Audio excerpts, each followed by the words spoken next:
तुलसी नहीं ये विचराम लिखा है। आइए और सीधे सीधे अब अपने का पाठ से जुड़ता हूँ। सीधे यहाँ से बात शुरू करता हूँ कि चार चार पंक्तियों से, फिर गजल और गीत का विद्यार्थी हूँ, वहां तक लेके चलूंगा। बहुत अच्छा कवि सम्मेलन चला, बहुत अच्छे प्रश्न इस मंच से उठे, भ्रूण हत्या पर भी बात हुई। आप चाहेंगे तो वहां तक भी लेके चलूंगा, बस थोड़ा सा समय दीजिएगा आप लोग। रवि भाई ने बहुत अच्छा लालच दिया है कि अभी बाद में आप नवरस का रसवासादन करने के बाद सटरस का भी आनंद लेंगे। वो तैयार हो रहा है, दादा उधर से बाबा आ रहे थे कि भंडारा है तो सुनिएगा। आओ गंगो जमन हाथ लेकर चले, आओ गंगो जमन साथ लेकर चले, खुशियों का एक चमन साथ लेकर चले। तुम मेरे हाथ में हाथ अपना रखो, तुम मेरे हाथ में हाथ अपना रखो, अब ये धरती गगन साथ लेकर चले, अब ये धरती गगन साथ लेकर चले, अब ये मैं अपने पूरे का पाठ बीच में कभी नहीं कहूंगा कि आप लोग ताली बजाइए। आपको जहां लगे वहां बजा दीजिएगा तो मुझे भी अच्छा लगेगा, क्योंकि ये जो ताली होती है ना, ये बहुत खराब चीज है, इसकी आदत पड़ जाती है हम लोगों को। तो यहाँ जैसा कि कहा गया, मैं सतना बहुत बार आया हूँ, और ये वो धरती है, बुंदेलखंड और बघेलखंड की वो जिला है जिस जिले की पावन भूमि चित्रकूट में भगवान ने 12 वर्ष गुजारे। क्या बात। तो यहाँ कविता को अच्छे से जानने वाले लोग, सुनने वाले लोग, समझने वाले लोग और परखने वाले लोग हैं, इसलिए मैं तालियाली के लिए नहीं कहूंगा। अगली 4 पंक्तियां प्रस्तुत करता हूँ, सुनिए। इधर जो महनी लोग बैठे हैं, आदरणीय प्रिंसिपल साहिबा बैठी हैं, आप लोगों के हवाले करता हूँ, 4 पंक्तियां रखता हूँ, सुनिए। एक नया कायदा दीजिए, पर न कोई हमें वास्ता दीजिए, दुनिया को एक नया कायदा दीजिए, पर न कोई हमें वास्ता दीजिए। आप आगे ही रहिए, मगर आप आगे ही रहिए, मगर है जो पीछे उन्हें रास्ता दीजिए,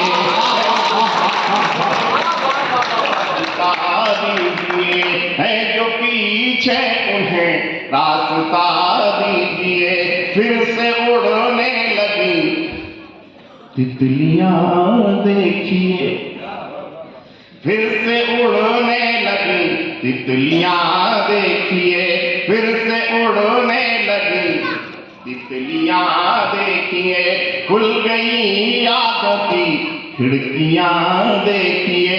फिर नशे मन बचाना पड़ेगा हमें, फिर नशे मन बचाना पड़ेगा हमें, कौंधने फिर लगी बिजलियां देखिए,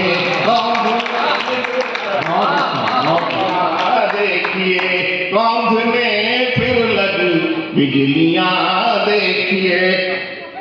बहुत ज्यादा समय नहीं है, थोड़ा सा आपको दिखा, मैं आपको थोड़ा सा वानगी देता चलूं। बहुत बार आया हूं सतना, आदरणीय सुमेर सिंह सैल जी का आशीर्वाद मेरे ऊपर बहुत रहा है, उन्होंने बहुत बुलाया है डिग्री कॉलेज में। फिर उसके बाद मेरा छोटा भाई जिसने सपना को एक अलग ही पहचान दी है, रविशंकर चतुर्वेदी, उसका मेरे प्रति विशेष स्नेह रहता है। आदरणीय दीपा जी ने पहली बार हमको याद किया है दवारी में, मैं उनका बहुत शुक्रगुजार हूँ।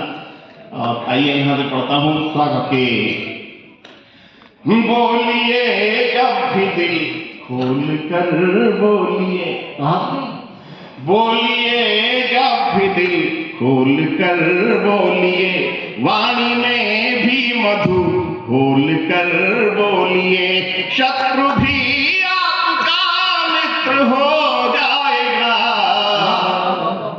शत्रु भी आपका मित्र हो जाएगा, को तौलिए तौल कर तौलिए, शब्द को तौलिए तौल कर तौलिए, शब्द को तौलिए, आओ हम तुम मिले एक कहानी लिखें।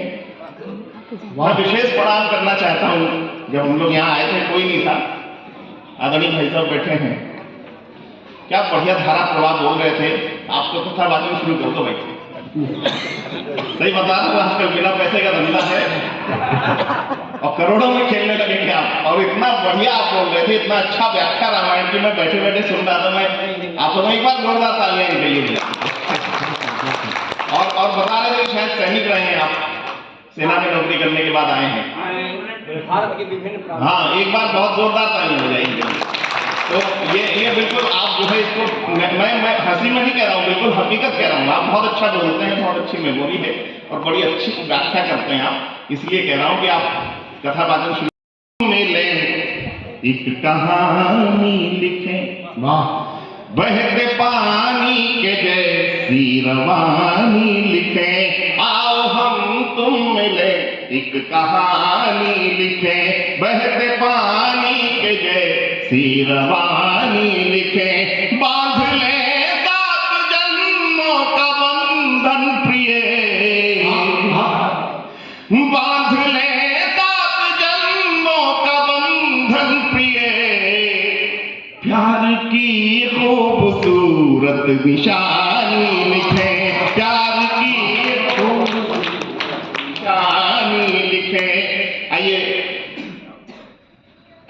मैं चाहता था कि एक दो गीत, एक दो गजल सुना दूं, तो गजल की ओर चलता हूं। इनको यहीं विराम देता हूं। ये पूरी श्रृंखला है, बहुत देर तक इसको पढ़ सकता हूं, मगर एक बार अब कह रहा हूं कि एक बार थोड़ा सा सांस ले लूं, एक बार थोड़ा सा मुझे तालियां में बजा के आगे। मैं आपको बता दूं कि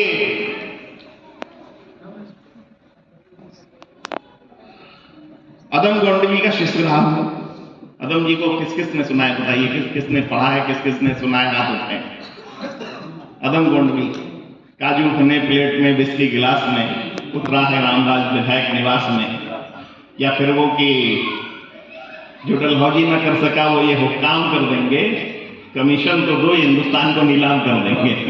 इस तरह की गजलें कहने वाले अदम गोंडवी, उनका शिष्य रहा हूं, उनका वो मेरे आदर्श रहे, उनके साथ बहुत यात्राएं की हैं। तो मेरा लेखन भी उसी तरह का हो गया था। नहीं, आज से 29 साल पहले मैंने ये 4 पंक्तियां लिखी थी, जिसको रवि भाई ने कहा। 29 साल पहले मैंने इन 4 पंक्तियों को लिखी और इन 4 पंक्तियों ने मुझे यहाँ से लेकर श्रीलंका तक पहुंचाया, 2 बार नेपाल पहुंचाया, 1 बार बांग्लादेश पहुंचाया। मैं पूरा लगभग हिंदुस्तान और हिंदुस्तान के बाहर घूम चुका। उसके बाद ये इसमें और शेर बढ़े।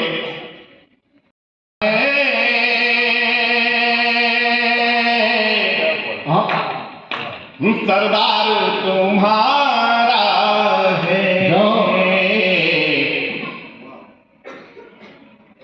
और इसलिए भी ये लोग कहते हैं पढ़ने के लिए, क्योंकि जिनके खिलाफ लिखी थी ये रचना आदरणीय विशिष्ट अतिथि महोदय, आप ये अकेले बच्चे, बाकी तो सब चले गए।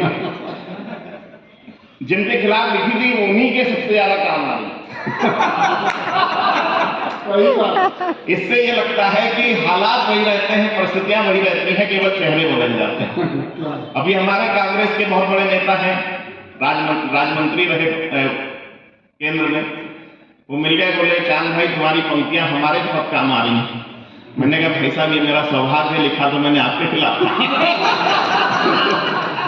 पंक्तियां सुनिएगा। कि लश्कर भी तुम्हारा है,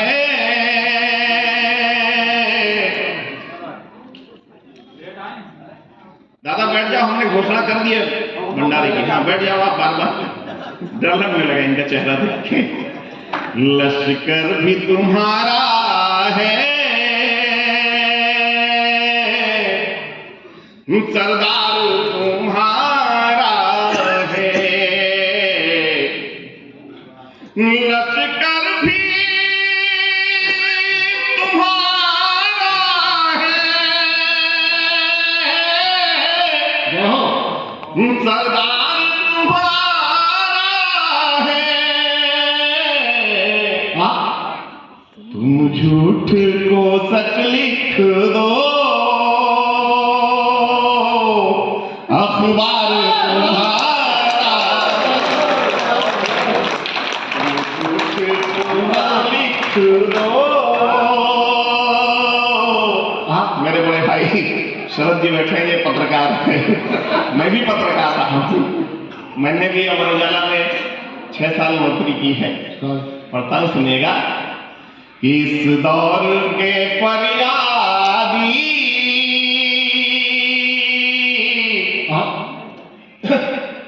जाए तो कहाँ जाए, इस दौर के फरियादी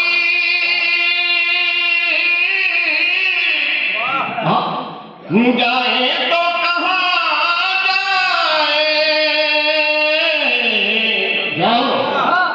कानून तुम्हारा है,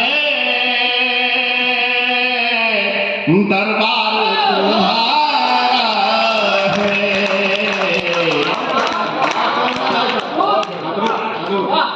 तुम झूठ को सच लिख दो, अखबार तुम्हारा है। बहुत वायरल पंक्तियां हैं ये, और इसमें 13 साल के बाद एक शेर बढ़ा।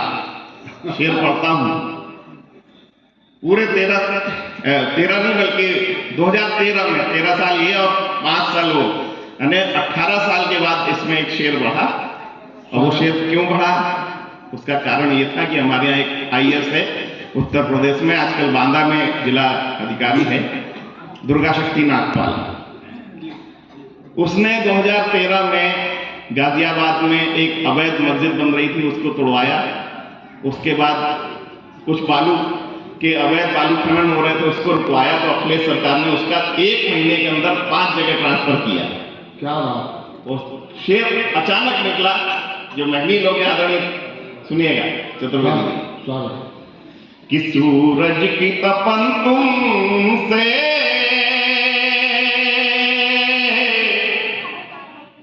बर्दाश्त नहीं होती, सूरज की तपन तुमसे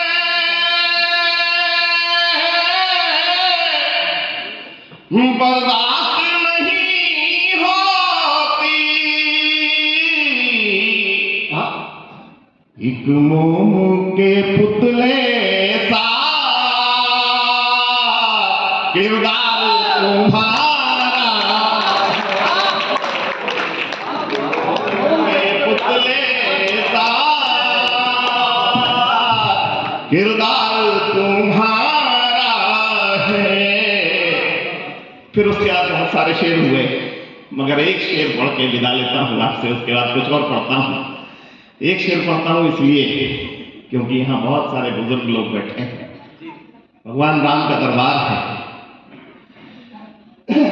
और हम उस परंपरा को मानने वाले लोग हैं साहब, जहां सूरदास बिना आंखों के भी सब कुछ देख लेते हैं और पूरी लीला लिख देते हैं। क्या बात। जहां रामभद्राचार्य बिना आंखों के भी पूरी रामायण लिख देते हैं और अदालत में जाके सबूत दिखाते हैं कि ये चीजें हुई। राम मंदिर के कानून की लड़ाई जब लड़ रहे थे भगवान रामलला, तो रामभद्राचार्य जी ने वहां पे जाके सबूत दिए बिना आंखों के भी। तो शेर पढ़ता हूँ, सुनिएगा। जो बुजुर्ग लोग हैं, जो बड़े लोग हैं, वो मुझे आशीष देंगे, ऐसा मुझे उम्मीद है। स्वागत है। कि वैसे तो हर एक शय में जलवे हैं तुम्हारे ही। क्या बात है, बिल्कुल खाली जलवे। हाँ हाँ, सुनिएगा। वैसे तो हर एक शय में जलवे हैं तुम्हारे ही,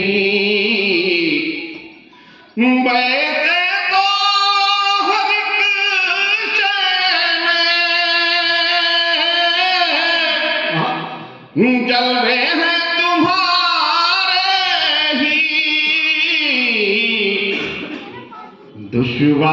बहुत लेकिन दीदार तुम्हारा और उनका दीदार करने के लिए खुद को तुलसीदास, खुद को सूरदास बनाना पड़ेगा, खुद को रामभद्राचार्य बनाना पड़ेगा। रामभद्राचार्य बनाने का मतलब ये नहीं कि आंखें फोड़ लें, मन की आंखों से देखने की प्रैक्टिस करनी पड़ेगी। तब मैंने ये शेर कहा कि तुम झूठ को सच लिख दो, अखबार तुम्हारा है। और मेरे बड़े भाई सुदामा जी बैठे हैं, ये मेरे पत्रकारिता में मेरे से बहुत सीनियर है। मैंने तो केवल 6 साल नौकरी की अमर उजाला में, वहां मेरे एक सीनियर थे। इस गजल को यहीं पे विराम देता हूं, दूसरी गजल उठाता हूं। आप लोगों की अगर इजाजत हो, विशेष करके आपकी इजाजत चाहता हूं सुनिए। तो मेरे वो जो सीनियर थे, पिछले साल एक डिबेट में, आम भारत में डिबेट आ रही थी, उस डिबेट में अभिषेक मिश्रा एक समाजवादी पार्टी के नेता हैं, उन्होंने मेरे शेर को कोट किया सरकार के खिलाफ। तो हमारे अनिल शर्मा जी हैं, उनका फोन आया, बोले चांद भाई कहाँ हो? मैंने कहा भाई पैसा वापस से घर जा रहा हूँ। बोले तुमको बधाई, तुम्हारा शेर सुना, बहुत अच्छा लगा, नेता ने कोट किया, टीवी पे आया, मगर ये बताओ तुम तो अमर उजाला जैसे अखबार में रहे हो, इसके बाद तुमने अखबार के लिए लिख दिया। मैंने कहा भाई साहब अखबार के लिए नहीं लिखा था, उस समय कांग्रेस का शासन था, अखबार को प्रतीक बना के देश के हालात लिखे थे। क्या बात। तो बोले आज के हालात, हमने कहा आज के हालात तो बहुत अच्छे हैं। बोले नहीं हालात तो ठीक है, मगर इलेक्ट्रॉनिक मीडिया क्या कर रहा है? तुमने प्रिंट मीडिया के लिए लिख दिया, इलेक्ट्रॉनिक मीडिया जो कर रहा है उस पर लिख के दिखाओ तो मैं जानूं। भाई साहब मुझे लगा कि यार बात तो सही है। आदमी चतुर्वेदी जी, मैं 6 साल से टीवी नहीं देख रहा था। उस दिन मैंने टीवी देखी, शाम को 6 बजे से लेकर रात को 10 बजे तक टीवी देखी, और रात में 2:30 बजे कुछ पंक्तियां जुड़ गई। आप सबका अगर आदेश हो तो वो सुना देता हूं। उसके बाद फिर एक छोटा सा गीत पढ़ के बैठूंगा, सुनिएगा। भैया तुम मीडिया से तो नहीं हो? कैमरे वाले कि सच के ठेकेदार खबरिया चैनल है। खबरिया चैनल माने समाचार चैनल। सच के ठेकेदार खबरिया चैनल है, सच के ठेकेदार खबरिया चैनल है। बहुत बड़े फनकार खबरिया चैनल है, बहुत बड़े फनकार खबरिया चैनल है, बहुत बड़े फनकार खबरिया चैनल है। सच को झूठ बनाने में ये माहिर है, सच को झूठ बनाने में ये माहिर है। झूठों के सरदार खबरिया चैनल है, झूठों के सरदार खबरिया चैनल है। और शाम को 6 बजे से लेकर रात को 10 बजे तक क्या करते हैं चतुर्वेदी, सुनिएगा। पीछे मत देखिए, अब थोड़ी देर मेरे से जुड़िए, आप बहुत देर से यहाँ से गायब थे, थोड़ी देर मेरे सुनिए। 6 बजे से लेकर शाम को 6 बजे से लेकर रात को 10 बजे तक अगर आप सुन लोगे, इतना अच्छा माहौल, इतना अच्छा सौहार्दपूर्ण वातावरण है पूरे देश का। अब तो मुस्लिम लोग भी भाईजान भाईजान करने लगे, सही बता रहा हूँ। इतना अच्छा माहौल कभी नहीं रहा, इतना अच्छा माहौल। इसके बाद भी अगर आप शाम को 6 बजे से लेकर रात को 10 बजे तक टीवी देख लो, तो 4 मुर्गे बैठा लेंगे, 4 तिलकधारी बैठा लेंगे, उसके बाद उसमें ऐसा लड़ाएंगे जैसे मुर्गा लड़ाया जाता है। अगर आप उसको सुन लेंगे तो ऐसा लगेगा चतुर्वेदी जी कि पंडिताई छोड़ के तलवार उठा के 400 को शहीद करके लौट आए।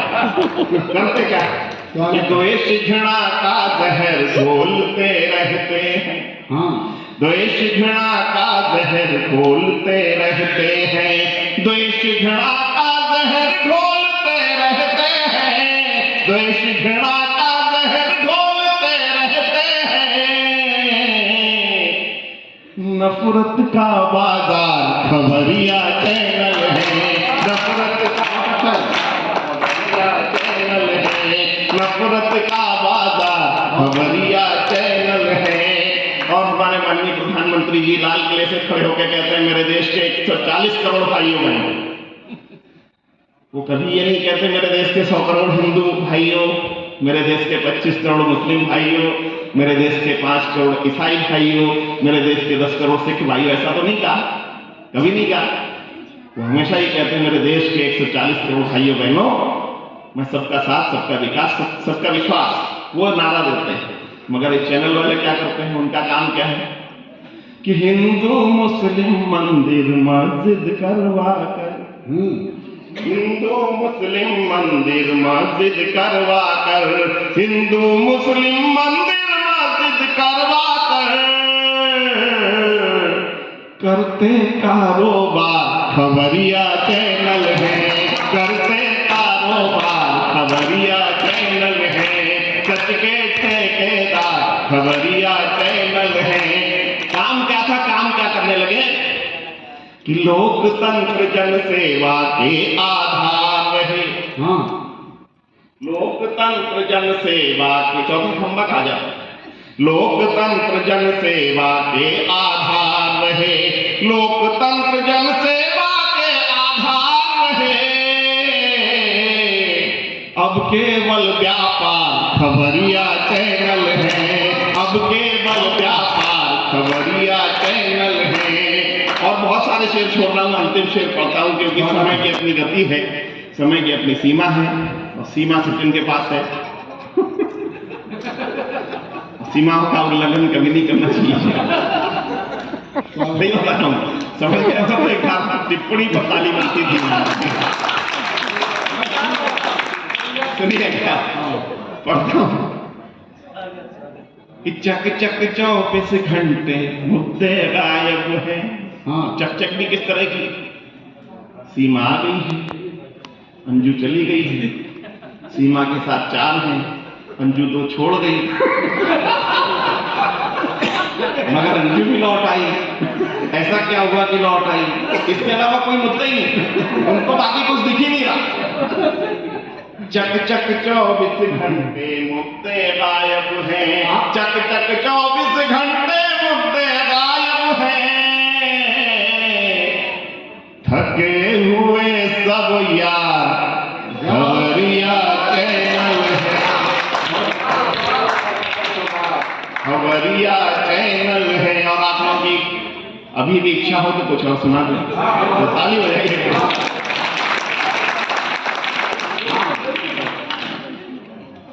आदरणीय दीपा जी सुनाऊं? बिल्कुल स्वागत। एक गीत पढ़ता हूं, सुनिएगा। एक गीत जो यहाँ पे शुरू में हमारे दिनेश देहाती जी ने वो छेड़ा था, भ्रूण हत्या, वहां तक लेके चलता हूं। उससे पहले संबंधों पर एक छोटा सा गीत, क्योंकि सतना, मैं जानता हूं सतना साहित्यिक नगरी है और यहाँ साहित्य को समझने परखने वाले लोग हैं। मेरे बड़े भाई सुदामा जी बैठे हैं, इनसे जचाने की कोशिश करता हूँ। एक नवगीत पढ़ता हूँ, सुनिए। स्वागत। संबंधों पर आजकल संबंध किस तरह के जी रहे हम, सुनिएगा बैठा। जख्मों पर जख्म ही मिले, जख्मों पर जख्म ही मिले, पैबंद रिश्तों के जब गए सिले, पैबंद रिश्तों के जब गए सिले। आदमी दादा बैठे हैं, देखिए। मिले पैबंद रिश्तों के जब गए सिले, पैबंद रिश्तों के जब गए सिले। होता क्या, दिखती है होठों पर जब कभी भी मुस्काने। आपका रिश्तेदार अगर वो मुस्का दिया आपको देख के, तो आपके मन में आएगा जाने क्या मांगने वाला है। दिखती है होठों पर जब कभी भी मुस्काने, मन की सब शंकाएं लगती हैं गहराने। ये होता क्यों है, ललचाई आंखों में आजे जो काजल है, ललचाई आंखों में आजे जो काजल है, बार बार बरसे हैं स्वार्थ के बादल है, बार बार बरसे हैं स्वार्थ के बादल है। नेहरिक्त पानी से, नेहरिक्त पानी से जड़ सभी हिले, पैबंद रिश्तों के जब गए सिले। और प्राण बंद करता हूं, जिस बंद के लिए मैंने ये पूरा गीत लिखा, सुनिएगा। 50 साल की उम्र हो गई, मैं अपनी बात कर रहा हूं, सुनिएगा। निकल गया जीवन जीवन जब हमने तब ये जाना, निकल गया। निकल गया जीवन तब हमने ये तब हम निकल गया जीवन जब तब हमने ये जाना, मुश्किल है अपनों से अपनापन मिल पाना, मुश्किल है अपनों से अपनापन मिल पाना। और अगली पंक्ति संभालिएगा, निकल गया जीवन जब तब हमने ये जाना, मुश्किल है अपनों से अपनापन मिल पाना। कड़वे हैं बहुत मगर कड़वे हैं बहुत मगर अनुभव ये सच्चे हैं, कड़वे हैं बहुत मगर अनुभव ये सच्चे हैं। समर्पित है जब तक तो आप बहुत अच्छे हैं, समर्पित है जब तक तो आप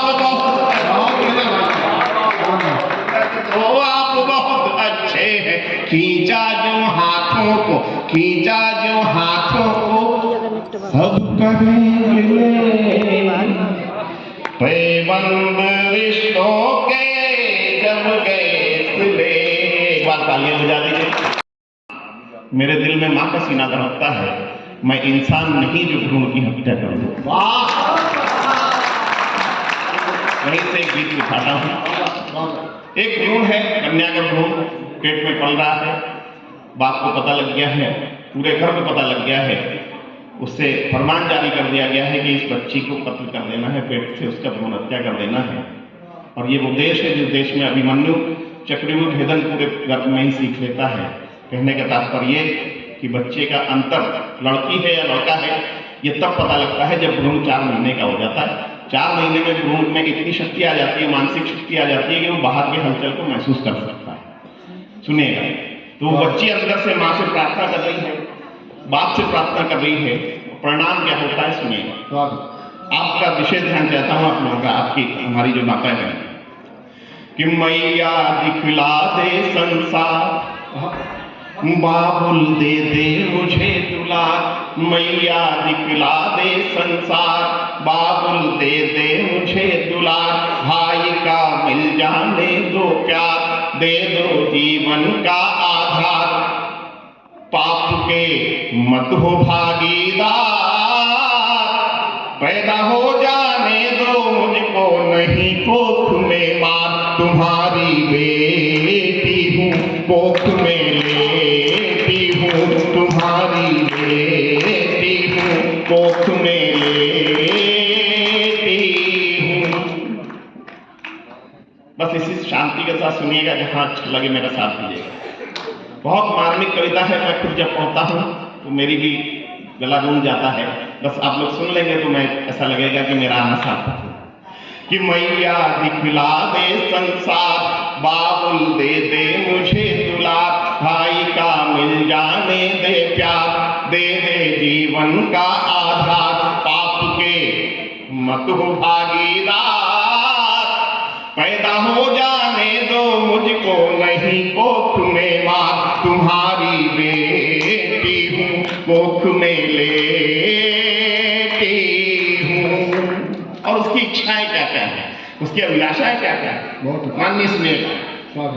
उसकी इच्छा क्या है, तुम्हारे आंगन में डोलूं, तुम्हारे आंगन में डोलूं, तोतली वाणी में बोलूं, नेह के बंधन सब तोड़ूं, प्यार के रिश्तों को जोड़ूं, ब्याह कर जब जाऊं ससुराल, बिनती सुन ले मैया मेरी, सुन ले करूं पुकार, तुम्हारी बेटी हूँ कोख में लेती हूँ, तुम्हारी बेटी हूँ। न सुना रहे तेरा लीला, तिलक करूंगी जब जब आए भाई दूज त्योहार, तुम्हारी बेटी हूँ तिलक करूं, तिलक करूंगी जब जब आए भाई दूज त्योहार, तुम्हारी बेटी। से क्या कहती है आदमी, सुनिएगा। स्वागत। बहुत मार्मिक पंक्तियां हैं, मेरा भी कंठ रुकता है, सुनिएगा, पढ़ता हूं। कि बिनती बाबुल से है एक, बिनती बाबुल से है एक, बनूंगी मैं बेटे से नेक। सुनो क्या कर सकती हूँ कि बिनती बाबुल से है एक, बनूंगी मैं बेटे से नेक, करूंगी दोनों कुल का नाम, अपने कुल का और उस कुल का जहां पे ब्याह कर जाऊंगा, करूंगी दोनों कुल का नाम, सुधर जाएंगे दोनों धाम, धर्म ग्रंथों का है ये सार, कन्यादान करोगे होगा जीवन का उद्धार, तुम्हारी बेटी हूँ, तुम्हारी बेटी हूँ। दोस्तों 1 साल तक मैंने केवल यहीं पे गीत को समाप्त कर दिया। 1 साल तक मैं पढ़ता रहा। मेरे छोटे भाई रवि ने मुझे कई बार टोका कि भाई साहब आपने एक समस्या को गा दिया, इसका समाधान क्या है, इसका समाधान क्या हो सकता है। वाह वाह वाह। और भी लोगों ने टोका कि चांद भाई आपने ये समस्या है, समस्या के ऊपर आपने लिख दिया, मगर समस्या को ही गा दिया, समाधान क्या है। 2003 में माँ सरस्वती के सामने बैठा, मैंने कहा माँ इसका समाधान क्या हो सकता है। माँ ने 4 पंक्तियां दी और मुझे ये श्रेय जाता है, इस मंच से कहने में मुझे कोई गुरेज नहीं है कि इस समाधान की पंक्तियां सुन के उसी समय मुख्यमंत्री बने थे शिवराज सिंह चौहान साहब, उन्होंने लाडली लक्ष्मी जैसी योजना का शुरुआत कर दिया। ये श्रेय मिलेगा। समाधान की पंक्तियां बेटी देती है। हिसाब लगाइएगा दोस्तों, एक बच्ची का भ्रूण जांच कराने से लेकर कत्ल करने और उसकी मां को स्वस्थ करने तक में लगभग 25 से 30 हजार रुपए हम खर्च कर देते हैं। वो बच्ची वहीं से समाधान देती है। अंतिम पंक्तियां हैं, आप सब लोग मुझे भरपूर तालियों से विदाई दीजिएगा। बच्ची क्या कहती है सुनिएगा मन्नी, कि कत्ल में जितना होगा खर्च, कत्ल में जितना होगा खर्च, जमा करने में है क्या हर्ज। उसी दिन जमा कर दीजिए जिस दिन पता लगेगी बच्ची, कि कत्ल में जितना होगा खर्च, जमा करने में है क्या खर्च, बढ़ेगा पैसा सालों साल, रहूंगी मैं हरदम खुशहाल, पड़ेगा लेना नहीं उधार, उससे मुझको पढ़ा लिखा कर देना उपकार, तुम्हारी गोद में लेती हूँ, तुम्हारी बेटी हूँ, पैदा हो जाने दे मुझको, नहीं कोख में मार, तुम्हारी